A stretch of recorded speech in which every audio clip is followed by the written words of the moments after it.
జయశంకర్ భూపాలపల్లి జిల్లా మహదేవాపూర్ మండలం బీరసాగర్ గ్రామానికి చెందిన జైన మదనయ్య రాత్రి ఉట్టపల్లికి వెళ్లి వస్తున్న క్రమంలో అక్రమంగా అడ్డగోలుగా జీరో లారీలతో అక్రమంగా రవాణా చేస్తున్న క్రమంలో లారీని ఢీకొట్టి అక్కడక్కడే మృతి చెందారు. పూసుకుపల్లి క్వారీ నుండి అక్రమంగా తరలిస్తున్న ఇసుక లారీ దీని బాధ్యత పూర్తిగా శాసనసభ్యులు మంత్రి అయినటువంటి దుద్దిల శ్రీధర్ బాబు బాధ్యత వహించాలని, ఎన్నికల ముందు అక్రమంగా సాండ్ మాఫియా చేస్తున్నారని, మా ప్రభుత్వం వచ్చాక ఇసుక అక్రమ రవాణాలను పూర్తిగా నిషేధిస్తామని ఉచిత హామీలు ఇచ్చి అధికారంలోకి వచ్చిన శ్రీధర్ బాబు మీ ప్రభుత్వం ఏర్పాటయ్యాక అక్రమ రవాణాలకు అడ్డాగా మారిందని, ఈ మంతని, కాళేశ్వరం, మహదేవాపూర్, కాటారం ప్రాంతాల జనాలు మభ్యపెట్టి ఆశ చూపి అధికారంలోకి వచ్చాక కనీసం వాళ్ళను పట్టించుకున్న నాదుడే లేదని, సొంత నియోజకవర్గం నీ మిత్రులు, బంధువులు కనుసన్నల్లో అధికారులను బెదిరిస్తూ అక్రమ వ్యవహారం నడిపిస్తున్నారని, యాక్సిడెంట్లో మరణించిన జైన మదనయ్య కుటుంబానికి టీఎస్ఎండీసీ తరపున మీ కాంగ్రెస్ ప్రభుత్వం తరపున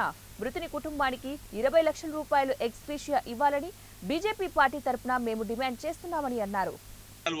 మొన్ననే విలాసాగర్లో ఇద్దరు చనిపోవడం జరిగింది. ఈనాడు ఈ వీరసాగర్ వ్యక్తి మరి చనిపోవడం జరిగింది. ఆయనకి ఇద్దరు పిల్లలు, చాలా పేద కుటుంబము, మరి ఎస్టీ కులానికి చెందినటువంటి వ్యక్తి కనుక మరి ఆ కుటుంబానికి న్యాయం చేయాల్సిన బాధ్యత ఉంది. దీనంతటి కారణము మరి ప్రభుత్వంలో ఉన్నటువంటి మంత్రి గారు శ్రీధర్ బాబు గారు బాధ్యత వహించాలి.